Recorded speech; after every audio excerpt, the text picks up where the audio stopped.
Picture this. You're sitting in a cozy diner, the kind with red vinyl booths and the smell of fresh coffee and sizzling bacon in the air. Across from you is your boyfriend, the guy you're head over heels for. You're ready to share a moment, maybe laugh about something silly from your week. But instead of looking at you, he's got a newspaper held up right in your face.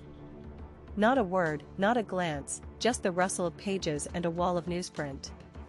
You've asked him to stop. You've practically begged. And yet, here you are, ignored again. But this time, you're done. You're about to pull off a petty, delicious act of revenge that'll leave him stunned and you grinning. Want to know how one slice of bacon changed everything? Stick around, because this story is so satisfying, you'll be cheering by the end. If you've ever felt invisible, disrespected, or just fed up with someone who doesn't listen, this one's for you. Smash that like button if you've ever dreamed of serving up a little justice with a side of pettiness, subscribe for more epic revenge tales, and let's dive into a breakfast betrayal that's equal parts hilarious and triumphant. Trust me, you're not ready for how one piece of bacon flipped this relationship upside down. It's the late 90s, and life feels simpler for Emma and Jake. They're in their early 20s, young and broke but rich in love and little traditions. Every Sunday, they head to the Sunny Spoon, a charming diner just a few blocks from their tiny apartment. It's the kind of place where the coffee's always strong, the pancakes are fluffy, and the daily newspaper is free for anyone to read. For Emma, these mornings are sacred. She slides into the booth, the vinyl squeaking under her, and breathes in the comforting aroma of bacon and fresh-baked biscuits. She looks at Jake, his messy brown hair catching the sunlight through the diner's big windows, and feels a warmth in her chest. This is their time. No bills, no stress, just the two of them laughing over silly stories or dreaming about the future. They've been together for 2 years, and Emma's all in. She loves Jake's goofy laugh, the way he hums off-key to the jukebox, and how he always saves her the last bite of his toast. But there's one thing about Jake that drives her absolutely nuts. He's obsessed with reading the newspaper during breakfast. Not just skimming it, but diving into it like it's the greatest book ever written. Sports, comics, op-eds, he devours every page, his fork hovering over his plate as he mumbles, "Huh, interesting." At first, Emma doesn't mind. They can't afford a newspaper subscription at home, so she gets it. This is his chance to catch up. But then, it gets worse. Jake starts holding the newspaper up, right in front of his face. Not spread out on the table, not angled to the side, but a full-on wall of newsprint between them. Emma's mid-sentence, telling him about a funny thing that happened at her job, and all she gets is the crinkle of pages and a distracted It's like she's not even there. The diner's warm glow, the clink of dishes, the hum of conversation around them, it all fades, drowned out by that infuriating paper barrier. She's staring at headlines about local politics or baseball scores, her reflection faintly visible in the smudged ink, and it feels like she's invisible. Emma's not one to make a scene. She's patient, maybe too patient. The first time it happens, she brushes it off. He's just really into the news, she tells herself, sipping her coffee and forcing a smile. But it keeps happening. Week after week, that newspaper goes up, and Emma's heart sinks. She tries talking to him. "Hey, babe," she says, keeping her tone light, "could you maybe put the paper down while we're eating? I just want to talk to you." Jake lowers it, flashes a sheepish grin, and says, "Yeah, sorry, got carried away." But the next Sunday? Right back to it. The newspaper rises like a fortress, and Emma's left talking to herself, her words bouncing off the sports section. Her frustration grows. Her cheeks flush, her stomach tightens, and she grips her coffee mug a little too hard. Why doesn't he listen? Does he even care? It's not just the newspaper, it's what it represents. Disrespect. Dismissal. The feeling of being second to a stack of paper that costs nothing.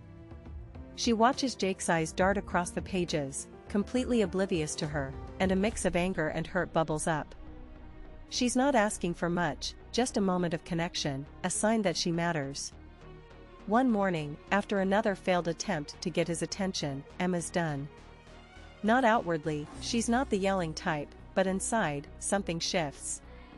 She's sitting there, staring at the newspaper wall, her eggs growing cold, and she thinks, I'm done begging.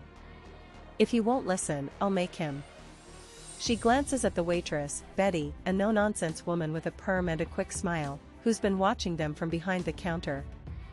Betty gives Emma a knowing look, like she's seen this dance before. Even old man Carl, the diner regular who's always eavesdropping, raises an eyebrow from the next booth. Emma's not alone in noticing Jake's rudeness, and that fuels her fire.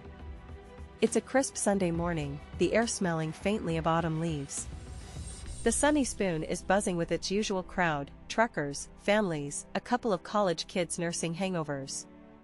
Emma and Jake slide into their booth, and Betty sets down their plates, golden pancakes, sunny-side-up eggs, and crispy, glistening bacon.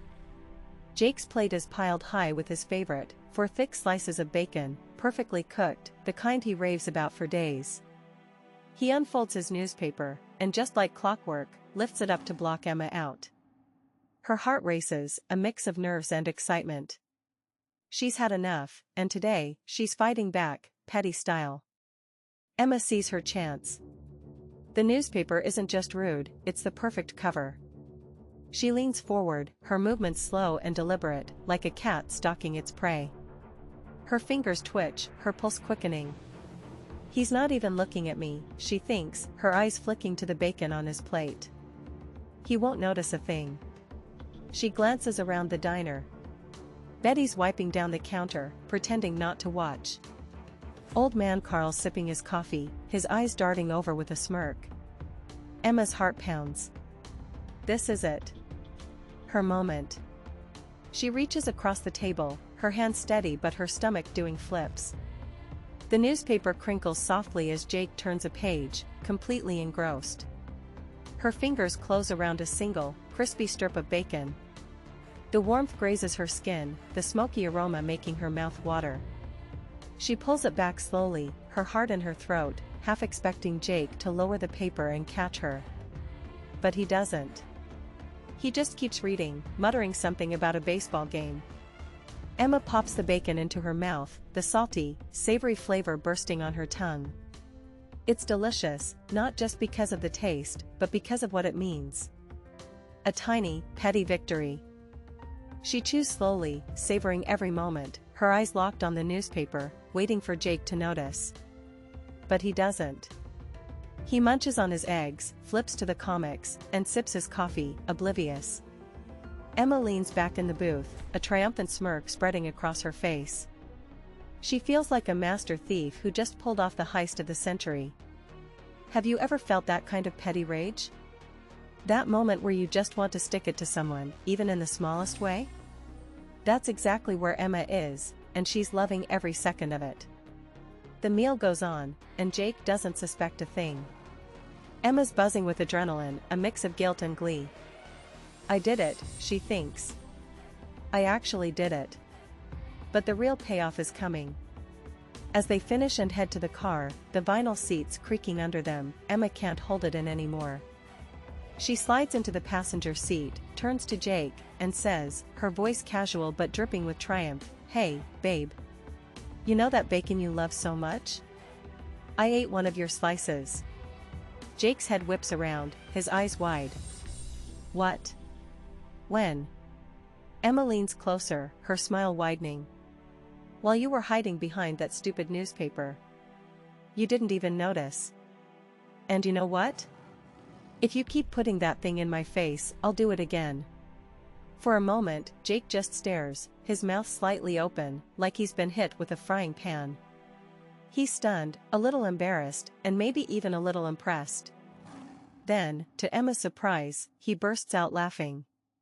You little sneak, he says, shaking his head. You really ate my bacon? Emma nods, her own laughter bubbling up. Yup. And it was delicious. That moment in the car is electric. For the first time in weeks, Jake's looking at her, really looking at her. Not through a haze of newsprint, but with amusement and respect. Emma feels a weight lift off her shoulders, a rush of validation washing over her. She made her point, and she did it in a way that's undeniably her. Betty, who's watching from the diner's doorway, gives Emma a subtle nod, like she's saying, "Well played." Even old man Carl raises his coffee mug in a mock toast as they pull out of the parking lot. From that day on, Jake never holds the newspaper up in her face again. He still reads it, old habits die hard, but he keeps it flat on the table, stealing glances at Emma between pages. Every now and then, when Betty brings out their plates, he slides his bacon closer to his side and gives Emma a playful, "Don't even think about it." Emma just grins, knowing she's won. Have you ever had to pull a stunt like that to get someone's attention? To make them see you? Drop it in the comments, I'm dying to know. Sometimes, it's the smallest acts of rebellion that make the biggest impact. Emma didn't need to yell or make a scene. She just needed one perfectly timed piece of bacon to remind Jake that respect matters. It's a lesson for all of us: when someone's taking you for granted, you don't always need a grand gesture. A little pettiness, done with love and a smirk, can go a long way. So, what do you think? Would you have stolen the bacon, or do you have your own story of sweet, satisfying revenge? Tell us in the comments. If this story gave you a good laugh or made you cheer for Emma's bacon heist, smash that like button and let us know. What's the pettiest revenge you've ever pulled, or seen someone pull? Don't forget to subscribe and hit the bell so you never miss another epic revenge tale. Until next time, keep serving justice, one slice at a time.